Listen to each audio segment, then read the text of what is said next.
나오고 계십니다. 이렇게 같이 한번 인사합시다.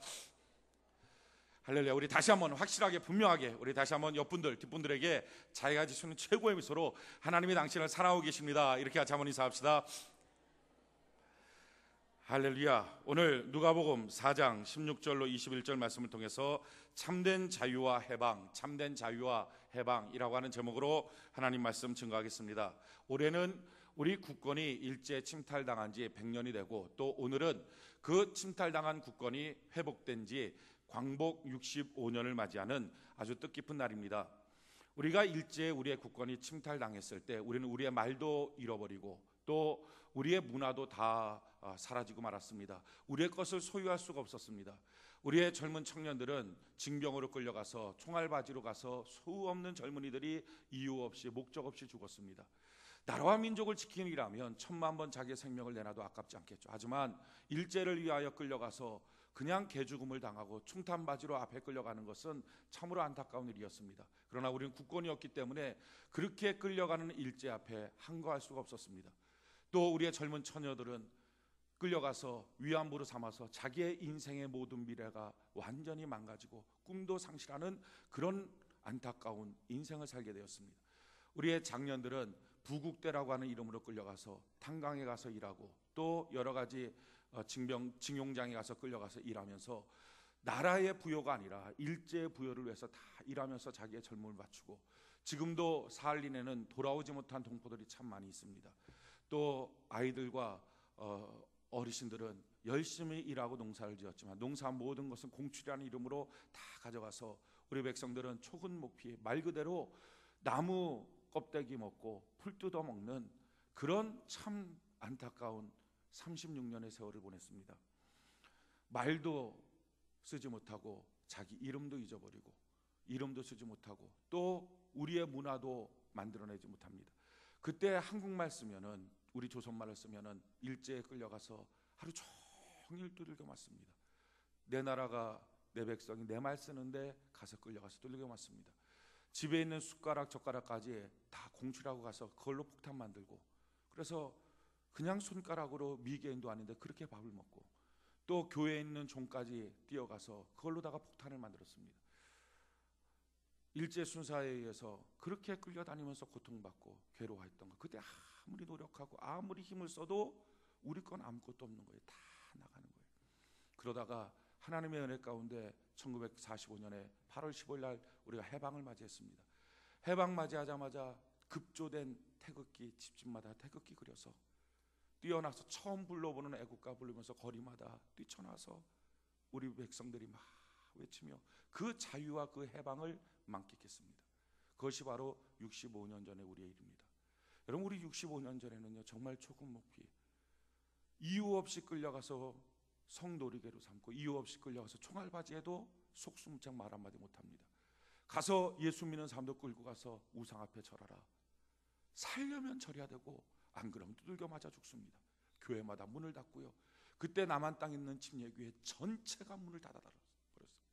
지금 왜 침례교회가 전체 장로교, 감리교, 성결교, 그 다음에 침례교회인데 그 교세가 왜 이렇게 침례교회가 약한가? 이유는 한 가지. 일제 침탈 당시에 몇몇 개 교단들은 그냥 신사참배하자 그렇게 하고서 교회의 명맥을 유지했어요. 그러나 하나님이 어떻게 계십니까? 우상 숭배하는데. 근데 침례교회는요, 교단적으로 그때 동아기독교대라고 해갖고 교단적으로 우리는 절대로 신사참배할 수 없습니다. 우상 섬기지 말라는 하나님 말씀이 있는데 어떻게 우리가 우상 숭배합니까? 하고 침례교단 전체가 교단에서 결의를 해버렸어요. 그때 침례교단의 목사님들 다 잡혀가고 교회당마다 다 나무다가 못질해갖고 예배당 못 들어가게 만들고, 물어보고 너 동아기독교대냐? 동아기독교다. 이유 없이 끌려가서 고문당하고 죽고, 심지어는 우리 믿음의 선진들, 우리 침례교단의 믿음의 선진들은요, 자기 자녀들 학교를 안 보냈습니다. 글 가리키는 거 부모들은요, 자기 안 먹어도 자기 자녀를 학교 보냅니다. 그런데도 안 가르치는 이유는 너 가서 학교 가면 신사참배한다. 자녀들 안 가르친 거예요. 이런 전통과 역사 가운데 있는 것이 침례교단입니다. 문제는요, 우리 일제 때는요 그렇게 할 수밖에 없는, 정말 예수 믿는 것도 어렵고 이렇게 주일날 모여서 우리가 예배드리는 것 해방 맞지 않았으면 어떻게 가능합니까? 지금 풍력 땅에는 예수 못 믿어요. 해방을 맞아도 거기는 다시 공산주의에 의해서 다시 사로잡히니까, 다시 결박당하고 묶여 있으니까, 그러니까 지금도 예수 믿지 못하는 거예요. 심지어는 성경책 하나 갖고 있다는 이유로, 얼마 전에 제가 북한 소식을 통해서 보도받은 거는 성경책 갖고 있다는 이유로 초등학교 인민학교 전 선생을 부르주아로 깔아서 죽여버렸어요. 지금도 북한 땅에 비일비재는, 여기서부터 30분만 가면 있는 개성 땅, 그 북한 땅에 그런 역사들이 나타나고 있어요. 여러분, 자유와 해방을 얻었다는 사실은요, 얼마나 위대한 사건인지 모릅니다. 우리가 오늘 광복절로 이렇게 거룩한 주일날로 하나님께 모여서 예배를 드립니다. 여러분, 이것이 얼마나 귀한 사건입니까? 민족이 바뀌지 않았어요. 우리의 민족성이 바뀌지도 않았어요. 우리의 일하는 근면성도 바뀌지 않았어요. 일제 때도 똑같이 일하고 새벽부터 나가서 밤늦게까지, 지금도 새벽부터 밤늦게까지 열심히 일합니다. 그런데 일제 때는요, 일하면 일할수록 다 공출당해요. 풍년은 풍년대로 더 많이 뺏기고 흉년은 흉년대로 다 뺏깁니다. 우리 거는 아무것도 없어요.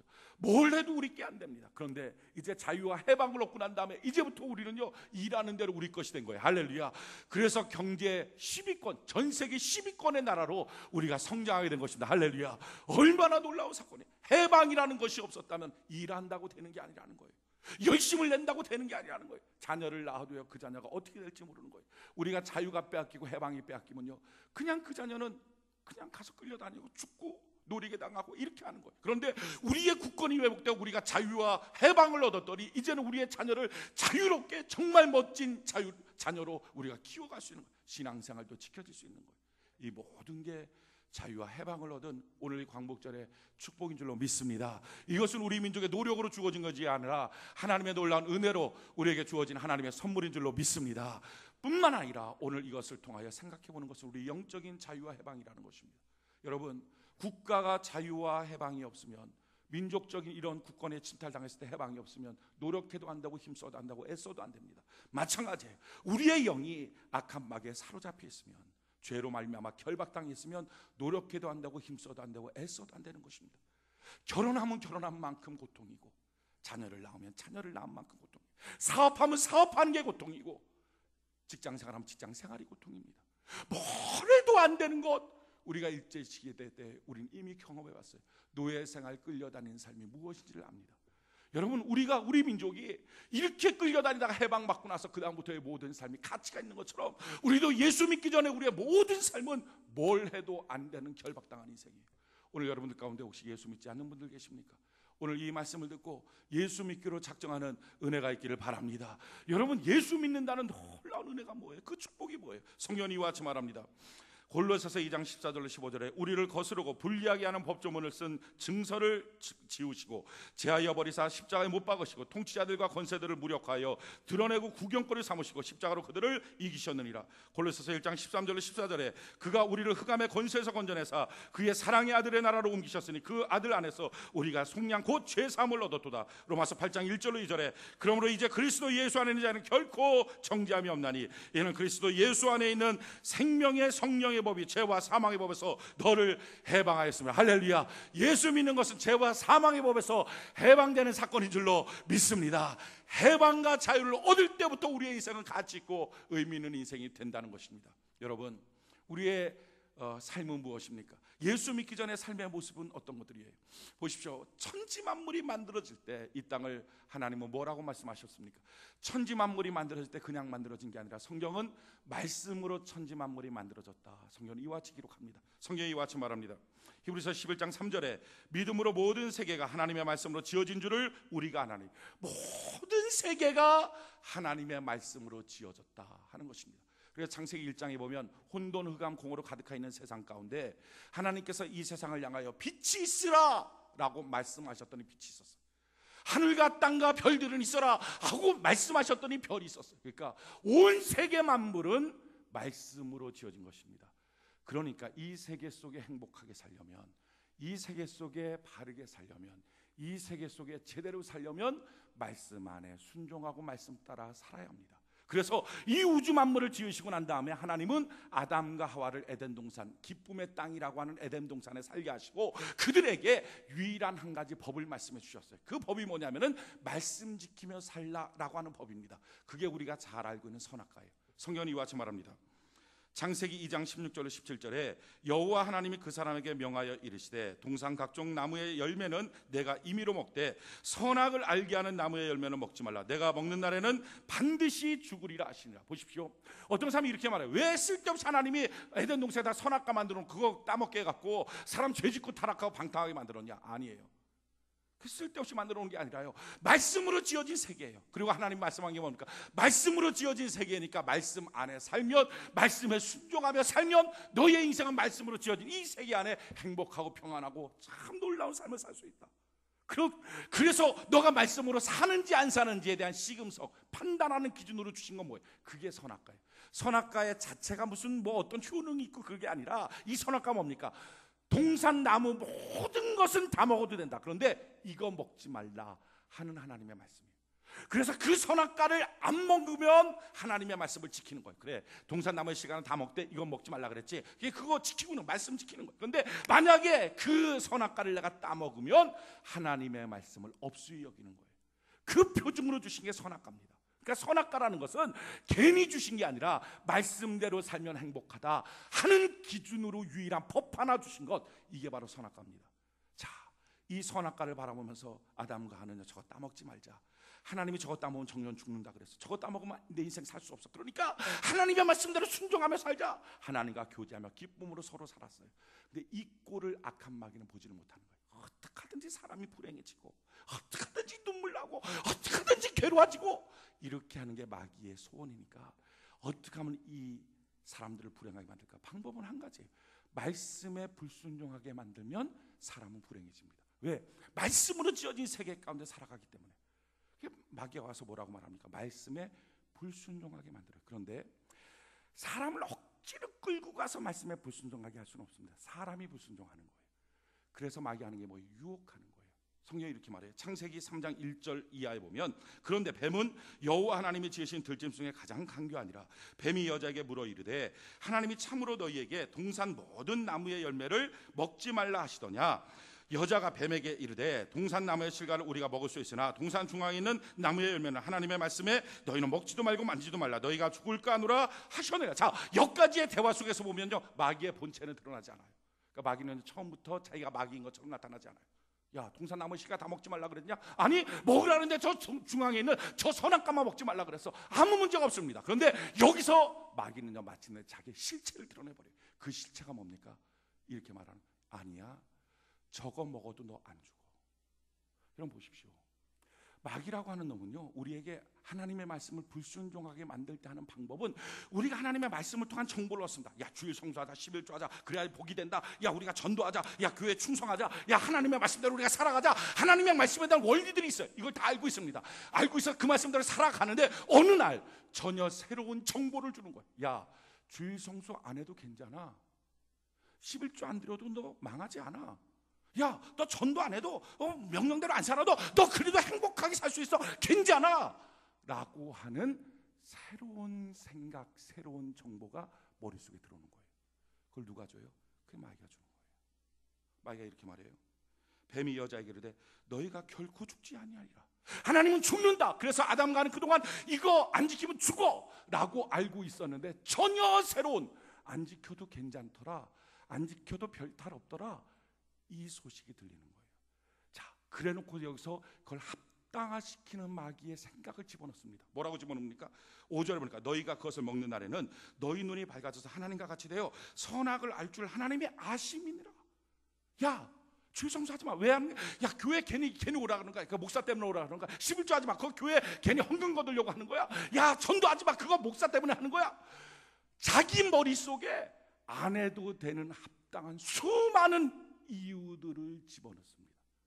하나님의 말씀에 구체적으로 하라, 이건 하지 마라 한 말씀을 자기 마음대로 안 해도 돼, 괜찮아, 내 마음대로야, 그래도 괜찮더라, 별 탈 없더라 라는 정보를 주면서 자기 머릿속에 안 해도 되는 수십 가지 이유를 집어넣습니다. 누가? 마귀가. 자, 그래 놓고 나니까 어떻게 합니까? 사람이 하나님의 말씀에 대한 불신이 딱 생기니까 누가 뭐라고 할 거 없어요. 자기가 가서 말씀을 어기는 거예요. 자기가 주일 성수 안 하는 거예요. 자기가 11조를 안 하는 거예요. 자기가 전도를 안 하는 거예요. 자기가 자기 마음대로 살아가기 시작하는 거예요. 창세기 3장 6절에 보니까 여자가 그 나무를 본 적 먹음직도 하고 보암직도 하고 지혜롭게 할 만큼 탐스럽기도 한 나무인지라. 여자 그 열매를 따먹고 자기와 함께 있는 남편에도 주며 그도 먹은지라. 자 보십시오. 누가 가서 끌고 와서 억지로 하는 게 아니라 자기가 가서 따먹어요. 진짜네. 주일날 놀고 나니까 편하네. 재밌네. 휴가 즐기고 나니까 훨씬 더 몸도 거뜬하네. 월요일날도 훨씬 편하네. 11주 안 되니까 삶이 더 여유롭네. 좋네. 그동안은 몰랐는데, 그동안은 그런 생각이 전혀 없었는데, 마이아조는 새로운 정보 가운데 자기 안에 수많은 합당한 이유를 자기 머릿속에 딱 갖고 있으니까, 그렇게 하니까 저절로 하나님을 향하여 불신하니까 하나님의 말씀을 어기고 나서 보니까 야 괜찮네, 할만하네 하는 느낌이 든 거예요. 그때까지는 몰랐어요. 그게 얼마나 어마어마한 결과를 초래하는지. 자, 이렇게 말씀으로 지어진 세계 가운데 말씀을 자기가 떠나고 나니까 어떻게 삽니까? 말씀으로 지어진 세계가 답답해지기 시작한 거예요. 살 수가 없는 거예요. 제일 처음에 나타나는 현상, 하나님을 향하여 껄끄러워요.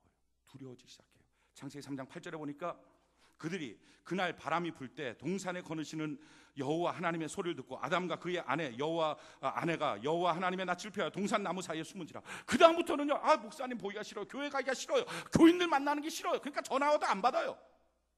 왠지 모르게 껄끄러워요. 왠지 모르게 내 교회 같지가 않은 거예요. 그런 것이 있을 줄 몰랐어요. 그냥 단지 안 지켜도 되지, 말씀 안 지켜도 상관없지라는 생각을 하고 그냥 했는데, 이상한 게 나타난 결과는 교회가 껄끄러워지고 주의 사자가 껄끄러워지고 성도들이 껄끄러워지고, 그 다음부터 예배 가려면 껄끄럽고, 자기가 전혀 예측하지 않았던 일들이 나타나기 시작해요. 거기서 한 걸음 더 나가서 어떻게 됩니까?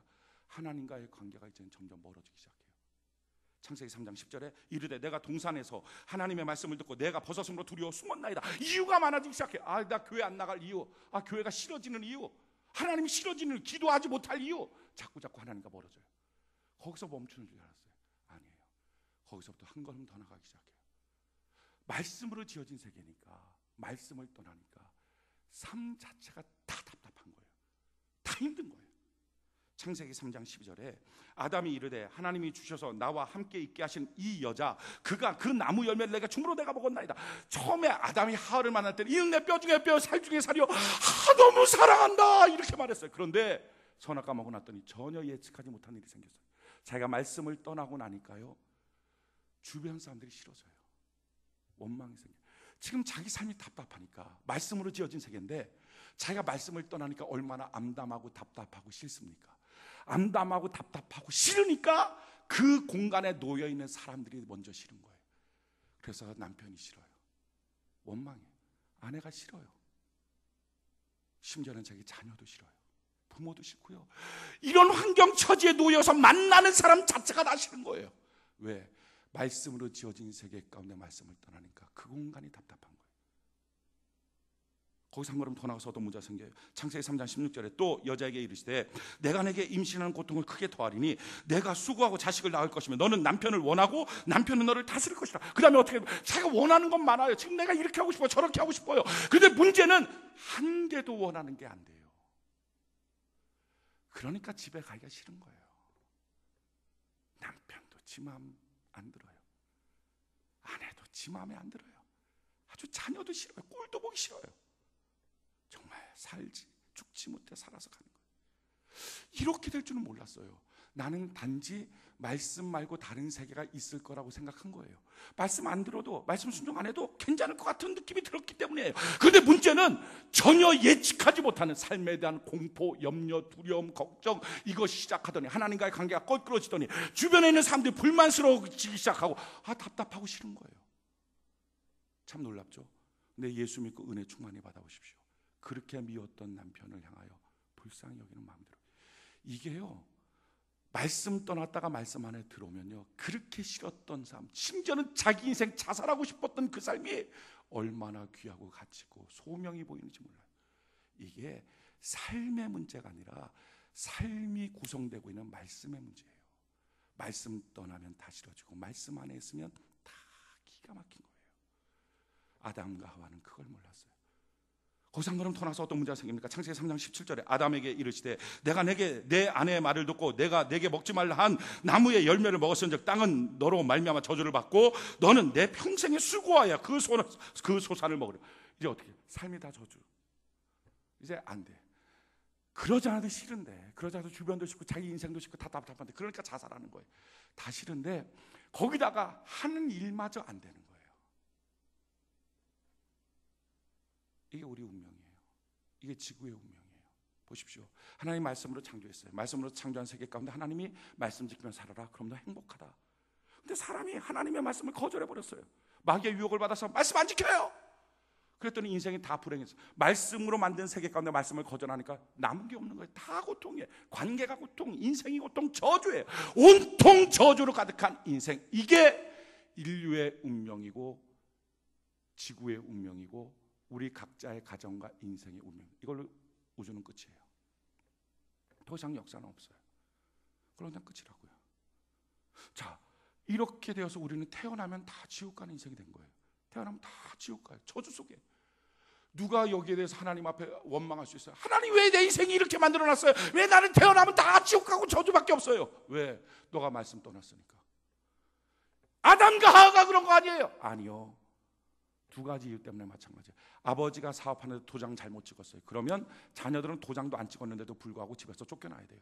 아버지가 찍었으면 아버지만 나가고 나는 집에 있을래요? 그럴 수 없어요. 같이 나가는 거예요. 또 한 가지 이유, 사실은 우리 안에도 동일한 아담이 받았던 유혹처럼 마귀의 유혹을 받아서 우리도 말씀을 떠난 존재예요. 원죄는 지금도 반복되고 있습니다. 자, 이것이 우리의 운명이에요. 우리는 그러기 때문에 영원한 지옥불에 들어가는 것이 우리의 운명입니다. 그런데요, 여기서 역사가 끝나야 되는데, 여기서 우주의 역사가 끝나야 되는데, 이것이 그냥 모든 우주의 역사의 운명인데 어마어마한 반전이 생기는 거예요. 그게 뭐예요? 하나님이 자기 품에 있는 독생자 예수 그리스도를 우리 이 세상에 보내주셔서 우리의 죄를 대속하여 주시고, 아멘 합시다. 우리의 모든 것을 씻어주셔서 하나님의 자녀의 삶을 다시 살 수 있도록 만들어 주셨다는 것입니다. 우리의 모든 불순종의 죄를 하나님이 해결하여 주셨다는 거예요. 이게 얼마나 어마어마한 사건입니까? 여러분 생각해 보십시오. 이거는요, 우리가 항상 교회에서 들으니까 그냥 자연스러운 프로세스라고 생각해요. 과정이라 생각해요. 아니에요. 여러분, 우리가 죄 짓는다고 하나님 앞에 무슨 영향이 있습니까? 우리가 죄 지면 하나님 아파요? 우리가 잘못 살면 하나님 아파요? 아파야 돼요? 하나님 부담스러워야 돼요? 솔직히 말하면 우리는 하나님이 만든 진흙 인형 아닙니까? 진흙 빚어갖고 거기다 코에다 생기 집어넣고 사람처럼 하게 한 거예요. 하나님의 입장에서 보면 우린 진흙 인형이에요. 그러면 진흙 인형 만들어놨는데 이게 별로 마음에 안 들어. 말썽 피우고. 그럼 어떻게 해? 싹 부셔버리고. 여러분, 우주에 얼마나 많은 별들이 있습니까? 우주에 얼마나 많은 태양계가 또 있어요. 태양계 안에 지구와 같은 환경을 갖고 있는 게 얼마나 많습니까? 그렇다면 하나님이 지구 그냥 아예 불바다 만들어버리고 싹 없애버리고 다른 데 가서 인간 만들어갖고 다시 해보자. 얼마든지 그럴 수 있어요. 우리가 죄 짓다고 하나님 앞에, 야, 너 죄 지니까 내가 참 위험스럽다 그렇습니까?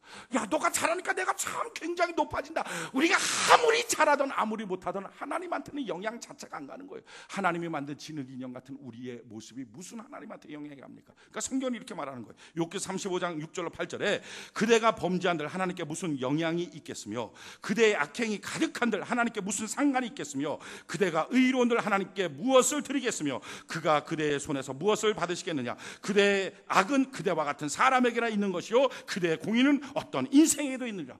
하나님께 무슨 영향이 있느냐? 근데 놀라운 것은요, 사실은 하나님은 아무런 부담이 없어야 되거든요. 근데 부담을 가진 거예요. 이해할 수 없는 사랑이에요. 저희 집에 거북이 한 마리 키웁니다. 육지 거북이 한 마리. 근데 이놈이 만약에, 거북이는 말썽 필 일도 없어요. 근데 거북이 그놈이 만약에 말썽을 핀다고 합시다. 그 좀만 해갖고 뭐 그냥 어디 다녀봤자, 하루 종일 다녀봤자 유산 조기도 못 가요. 그런데 그놈이 만약에 말썽 피고 입이 막 입 큰 거북이 이래갖고 막 온 군데 다 뜯어놓고 다니고 이랬다고 합시다. 예를 들어서 너무 말썽 피해. 그럼 어떻게 해? 이놈의 거북이 자식, 야, 버려. 그럼 끝이지. 그죠? 그리고 필요하면 내가 원하면 다른 거북이 하나 사면 되지. 그 거북이랑 나랑 무슨 관계? 그냥 지저분하면 버려버립니다. 그런데 만약에 그 거북이가 그렇게 말썽 피는데 누구한테 얘기를 들은 거예요? 우리 집에 딸 무남동녀 혜신이 하나밖에 없어요. 눈에 넣어도 아프지 않은 그 딸. 그 딸의 피를 다 뽑아서 그 거북이한테 넣어주면 거북이가 말을 잘 듣는다고 합시다. 미쳤습니까? 제가 그 짓 하게? 말이 안 돼, 말이. 야, 우리 딸의 피를 뽑아서 그 거북이한테, 거북이 그냥 버려버리고 하나 사면 되지. 같은 피조물끼리도 못하는데요, 창조주가 피조물인 인간한테 자기 품에 있는 독생자의 물과 피를 다 쏟아서 우리를 구원한 거예요. 여러분, 이건 정상적인 과정이 아닙니다. 어마어마한 반전이에요. 인류 역사는 하나님이 천지를 만드시고 아담과 하와를 만드는데 그로부터 타락해서 범죄하고 그래서 저주받음으로 인류 역사는 끝나는 거예요. 거기서 끝났어야 돼. 그런데 문제는 뭡니까? 끝나야 될 인류 역사가 하나님의 놀라운 새로운 사랑의 반전, 은혜로 말미암아 새롭게 열려지기 시작하게 되었다는 것입니다. 그래서 예수 믿으면 새로운 피조물이 되는 거예요. 새로운 창조의 역사가 나타나는 거예요. 그러기에 아담은 첫 번째 아담이고 예수님은 두 번째 아담, 마지막 아담이 되어서 우리가 예수 그리스도 안에서 하늘에 속한 자의 삶을 살아갈 수 있게 된다는 것입니다. 얼마나 놀라운 사건이에요. 여러분, 이게 자연스러운 게 아니에요. 그러니까 그 사랑은 이해가 안 되잖아요. 어떻게 그런 사랑을 베풀까? 이게 내가 만약 거북이라면, 야, 어떻게 나를 그렇게 사랑할까? 이해가 안 되는 그 사랑이, 이게 요한 사도는 십자가 앞에서 이렇게 외쳤어요. 하나님이 세상을 이처럼 사랑하사, 표현이 안 되니까, 우리 언어로서는 표현이 안 되니까 이처럼, 감당 안 되는 그 언어를 이처럼. 여러분, 우리가 그 감당 안 되는 사랑으로 말미암아 예수 그리스도를 믿고 구원받고 오늘 이 시간 하나님께 예배를 드리고 있는 줄로 믿습니다. 이 놀라운 독생자를 주신 하나님이 우리 인생에 나머지 모든 것을 새로운 은사로 주지 않겠느냐, 성경 말씀하고 있어요. 예수 믿는 삶이 얼마나 새로운 축복입니까? 새로운 역사입니까? 오늘 그것을 예수님이 우리에게 설명하는 거예요. 해방받은 인생에 해방받고 끝납니까? 아니에요. 그때부터 하는 모든 것들이 민족과 역사 앞에 얼마나 자랑스럽고 아름다운 것처럼, 우리가 예수 믿고 구원받은 이 사건 이후에 우리의 인생은요, 참으로 놀라운 영의 축복이요, 은혜의 삶이 되는 줄로 믿습니다. 그 은혜의 삶을 지금 설명하는 거예요. 오늘 성경을 같이 한번 읽어볼까요? 누가복음 4장 17절, 18절, 17절, 18절, 16절부터 18절까지. 누가복음 4장 16절부터 18절까지 우리 같이 한번 한 목소리 한번 읽어봅시다. 시작. 예수께서 그 자라신 곳 나사렛에 이르사 안식일에 늘 하시던 대로 회당에 들어가사 성경을 읽으려고 서심해 선지자 이사야의 글을 들이거늘 책을 펴서 이렇게 기록된 데를 찾으시니 곧 주의 성령이 내게 임하셨으니 이는 가난한 자에게 복음을 전하게 하시려고 내게 기름을 부으시고 나를 보내사 포로된 자에게 자유를, 눈먼 자에게 다시 보게 함을 전파하며 놀린 자를 자유롭게 하고. 할렐루야. 여러분, 오늘 예수 그리스도 안에서의 새로운 해방의 역사, 해방을 주신 예수님이 지금 뭐라고 설명합니까? 제일 처음에 예수 그리스도 안에서 가난한 자에게 복음을 증거된다. 여러분, 우리가 예수 믿고 구원받고 난 다음에 나타난 첫 번째 현상, 가난한 우리에게 하나님의 복된 소식이 들려지게 되는 줄로 믿습니다. 예수 믿으면 복 받는다. 예수 믿으면 복 받는다. 재물과 영과 생명을 너에게 허락하여 준다. 내 손이 수고한 대로 너가 먹게 될 것이다. 너의 모든 저주를 주님이 담당하시고 아브라함의 복으로 내가 내게 채워주게 될 것이다. 근심이 없는 복을 내게 허락하여 주게 된다. 얼마나 많은 교회에서 우리는 복의 소식을 들어요. 복음을 들어요. 기쁜 소식을 들어요. 예수 믿고 구원받고 난 다음에부터는요, 가난한 우리에게 우리는 끊임없이 주님의 복된 소식을 듣습니다. 그 소식을 듣고 믿음으로 인내하면서 주님 앞에 수고하고 달려가고 성실하게 일하면은 하나님의 모든 것들을 우리가 다 그 부여를 그대로 누리게 되는 줄로 믿습니다. 지금도 여러분들 가운데 가난한 분이 있을 수 있어요. 그런데 가난한 분들요, 성경을 보면, 교회를 나오면 복된 소식을 들어요. 이게 가난한 자에게 복된 소식이 들려요. 그 소식을 믿고 믿음으로 걸어나가면, 그리고 수고하고 열심히 성실하게 살면 하나님은 그 말씀 그대로 이루어 주시게 되는 줄로 믿습니다. 여러분, 세계 지도를 펴놓고 보십시오. 예수 믿는 나라, 예수 안 믿는 나라. 참 놀라운 것은요, 예수 믿는 나라는 다 부자, 예수 안 믿는 나라는 다 가난한 나라. 어떻게 이럴 수 있나요? 근데 이래요. 여러분, 우리나라 지도를 한번 펴놓고 보십시오. 우리나라 시군구를 딱 놓고 예수 믿는 비율이 높은 시, 높은 구, 예수 믿는 비율이 낮은 것 보십시오. 참 신기해요. 우리 파주가 경제적인 부여가 어느 정도 될까요? 어느 정도 된다고 생각하십니까? 여러분, 파주는 밑에서 따져보면 훨씬 빨라요. 위에서 따지면 한참 내려가야 되고요. 위에서 따져보면 어디쯤 내려가나, 밥 먹고 또 내려가야 돼. 근데 밑에서 따져보면 아주 간단하게 몇 번만 올라가면 있어요. 왜 그렇습니까? 우리 파주, 우리나라 평균 기독교 복음화율이 25%인데 파주는 14%예요. 밑에서 따지면 쉬운 거예요. 강남, 서초, 송파. 여러분 이게 언제부터 강남, 서초, 송파 이게 제가 송파에 살아서 제 처음에 송파로 이사 갈 때 거기는요 비 오는 날 나는 큰일 나. 다 진흙 벌장 그냥 다니면 다 엉망진창. 아이고 그랬던 거기가 그냥 어느 순간인가 쭉 아파트가 되었고 옛날에 잠실동 제 잠실동에 사는 잠실동에 시형 아파트 5층짜리 되는 시형 아파트 아이고 그런 아파트가 세상에 아파트에 막 그냥 아래층부터 5층까지 쥐가 막 뛰어 올라가 얼마나 빨리 올라가는지 시커먼지가 아이고 그런 지저분한 아파트 근데요 야 지금 막 고층 아파트로 그냥 쭉쭉쭉 저희 형이 그 아파트 잠실 아파트 이번에 거기를 샀는데 저희 형한테 아파트 가격이 얼마나 돼요? 거의 33평이에요. 저는 45평 살기 제가 더 크잖아요. 33평, 45평. 그랬더니 저희 형이 한 말이 이 아파트 팔면 너희 집 3개 산다. 그래서 깜짝 놀랐어요. 야, 왜 그래요? 강남, 서초, 송파 거기는 기독교 복음화율이 50%예요. 50%. 언제부터 거기 강남 쪽에 그쪽 말죽거리 잔혹사 나왔던 그 이상한 동네 거기 있는 학교들 뭐 은광 아이고 5대 발강 중에 하나 그런데 그 은광이 잘 된다 그러고 쌍문 원래 상문이라고 그래 하도 못된 그때 뭐예요 그 학교 그 무슨 학교라 그래 그 인문학교 아닌 거 그리고 뭐라 그래 전수학교 쌍문 거기 서울대가 얼마나 많이 본 언제부터 강남입니까? 그렇잖아요. 강서 마찬가지로 여러분 참 놀랍죠. 어떻게 이런 역사가 있는가? 같이 가난했는데요. 교회 나오고 예수 믿으면 복음을 듣는 거예요. 복된 소식을 듣는 거예요. 부유를 주신 날 듣는 거예요. 그게 처음에는 안 들려요. 마음이 속상한데 그게 들립니까? 그런데 어느 순간부터 그걸 믿고 싶어져요. 그러다 정말 믿어지기 시작해요. 믿어진 대로 기도가 나오기 시작해요. 기도한 대로 행하기 시작해요. 할렐루야. 그랬더니 하나님이 그대로 손이 수고한 대로 역사하여 주시기 시작하는 거예요. 부여가 되기 시작하는 거예요. 해방받기 전에 우리의 인생은요 아무리 수고해도 뺏기는 거지만 예수 믿고 구원받고 해방받고 복된 소식 듣고 이랬더니 그것이 바로 우리 집안의 가문의 축복이 되고 할렐루야 우리의 삶의 축복이 되는 줄로 믿습니다. 가난한 자에게 복음을 증거하고 두 번째 나타나는 현상은 뭐예요? 오늘 성경에 뭐라고 말합니까? 포로된 자에게 자유를 주신다. 여러분 예수 믿으면요 포로된 자를 자유케 해요. 톨스토이가 처음에 예수 잘 믿었던 청년이에요. 그런데 이 사람이 청년쯤 돼갖고 예수를 안 믿기 시작해요. 합리주의 생각이 들어간 거야. 아이 인간이 노력하면 열심히 살면 되지 뭘 꼭 교회 나오고 예수 믿고 구원받아야 돼. 아이 내가 그냥 열심히 살 거야. 그리고 열심히 살겠다 합리주의로 살겠다 그렇게 다짐했어요. 그러고 난 다음에 열심히 살았는데요 그 사는 삶의 시간 동안에 자기의 마음을 글로 적어놓은 게 이거예요. 나는 그 시간 동안에 공포와 염려와 걱정으로 가득 차 있었다. 내 삶을 온통 죄악투성이었다. 나는 전쟁터에 나가 수많은 사람을 죽였고 심지어는 장난삼아 사람을 죽이기도 했다. 난 도적질과 강도와 강간도 서슴지 않고 범했던 사람이다.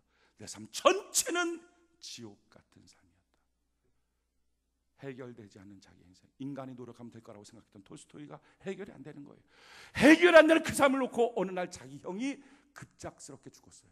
자기 형이 급작스럽게 죽는 그 사건 앞에 그의 마음에 큰 변화가 일어나요. 그러고 나서 그렇지 내 인생의 근본적인 문제는 하나님을 떠난 거다. 그래서 그가 마음을 회심하고 쓴 소설이 우리가 잘 알고 있는 톨스토이의 부활입니다. 거기에 그는 이렇게 말해요. 인간은 반드시 하나님이 필요합니다. 그럼 그의 인생의 고백이었어요. 그럼 성경은 이렇게 말해요. 사도 바울도 똑같은 말을 하는데요. 로마서 7장 14절 이하에 보면 우리가 율법을 신령한 줄 알거니와 난 육신의 속하여 죄 아래 팔렸. 사람들이 다 죄 아래 팔려 있어요. 사람들이요 죄 아래 팔려서 결박당했어요. 얼마나 많은 사람들이 결박당해 삽니까? 알코올에 결박당하고 미움에 결박당하고 분노에 결박당하고 다 결박당해 살아요. 내가 행하는 것을 내가 알지 못하는 곧 내가 원하는 것은 행하지 않고 도리어 미워하는 것들만 내가 행하고 산다.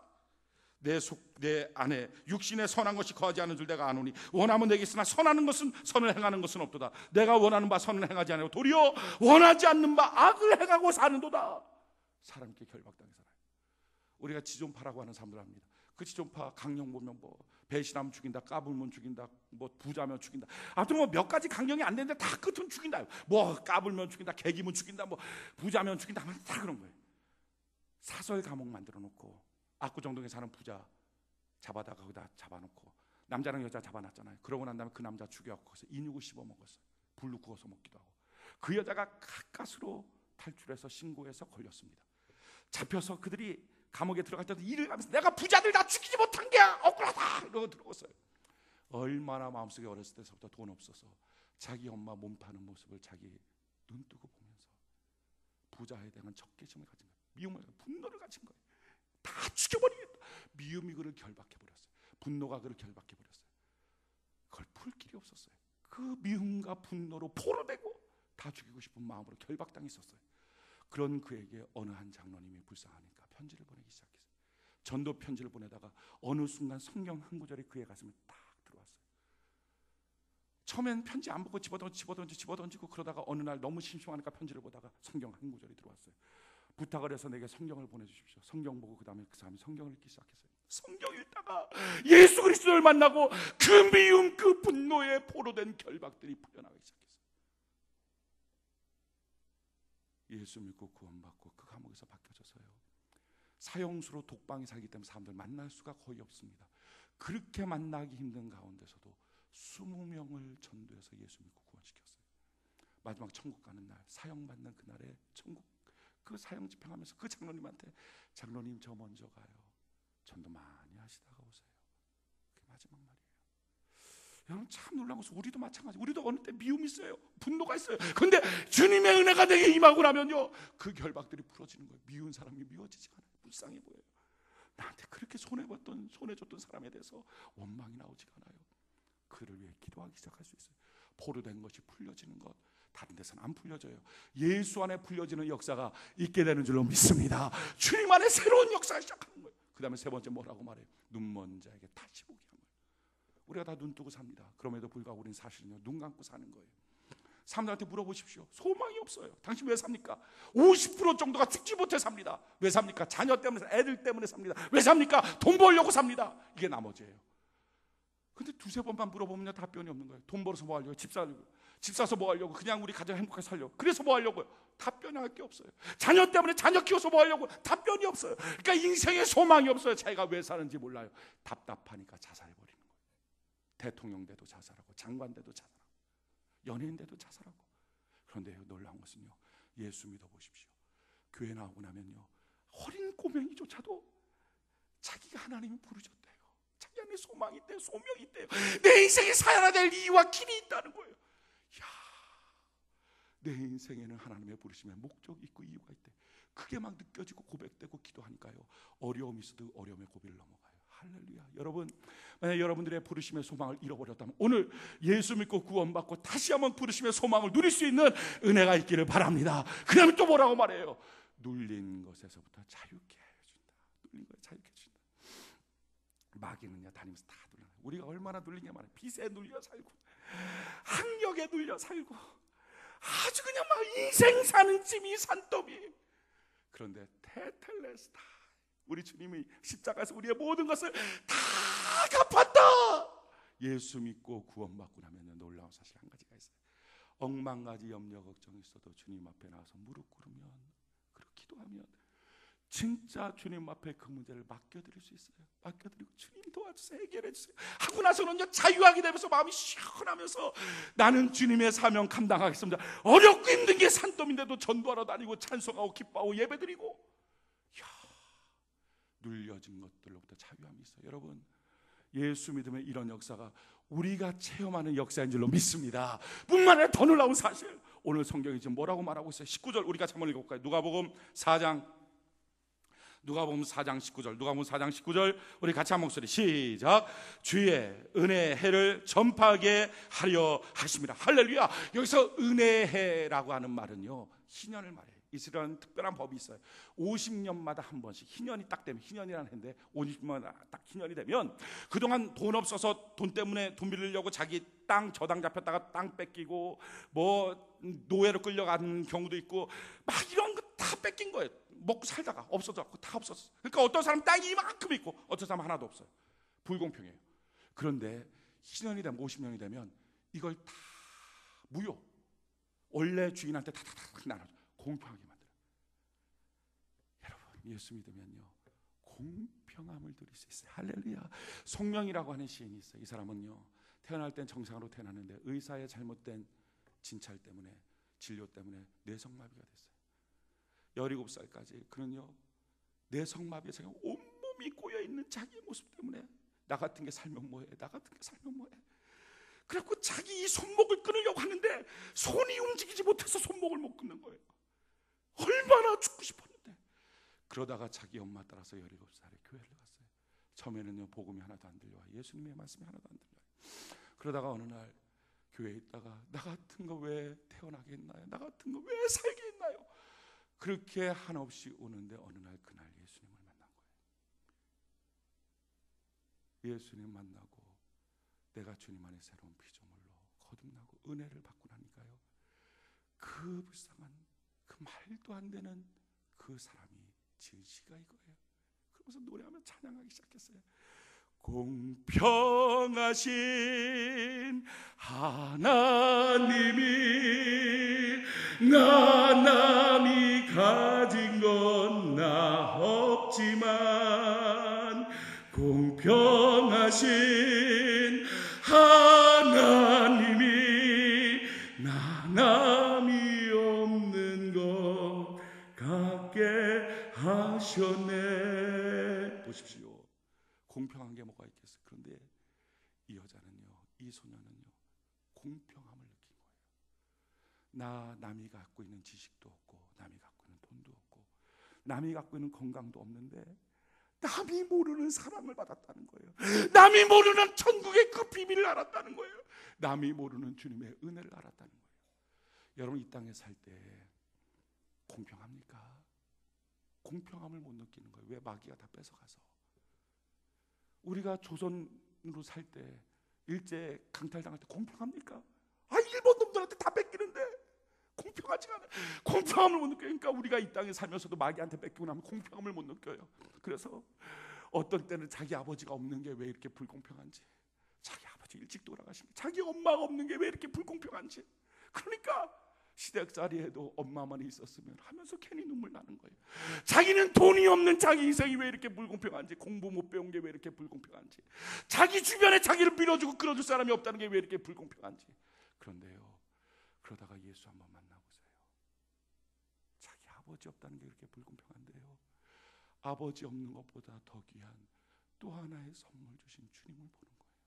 그래서 그동안은 아버지 없는 슬픔, 어머니 없는 슬픔, 돈 없는 괴로움이, 불공평 때문에 인생 사는 것이 원망투성인데요, 주님 만나고 구원받고 나면요, 내 인생에 대해서 베푸시는 또 다른 하나님의 은혜를 발견해요.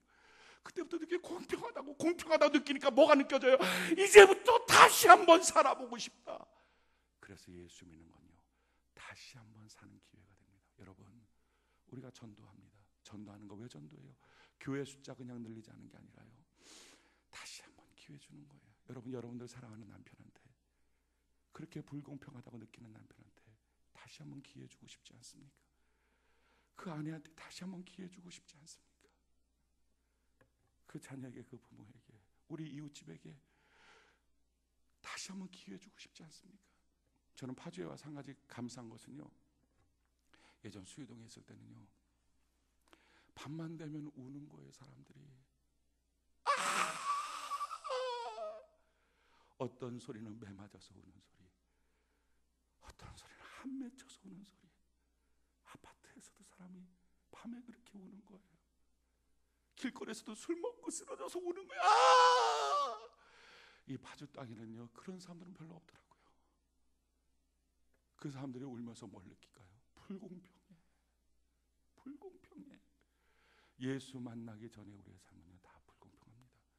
여러분, 예수님 만났다가 그 예수님 혹시 잃어버렸습니까? 신앙 다 팔아먹고, 믿음 팔아먹고, 말씀 팔아먹고 잃어버렸습니다. 그럼 다시 마음에 또 똑같은 마음 들어요, 불공평하다고. 근데 오늘요, 복음으로 다시 믿음을 굳세고 주님을 마음속에 모시고 성령으로 충만해지십시오. 은혜 받으십시오. 그러면 송명희 신이 불렀던 그 노래 부를 수 있어요. 공평하신 하나님, 내 인생 다시 한번 살자. 나는 남들이 모르는 걸 난 가졌다. 남들이 갖지 못한 건 난 가졌다. 이게 십자가의 은혜고요, 이것이 우리가 전해줄 복음의 전도입니다. 우리 주변의 수많은 사람들, 우리가 다시 한번 기회 주는 일에 주님이 나를 쓰기를 원하실 때 우리가 전도자로 잘 쓰임받고, 이번에 9월 5회 피대에 있는데 우리 전도하는 귀한 일에 우리의 사명을 잘 쓰임받는 은혜가 있기를 예수님 이름으로 축원해 드립니다.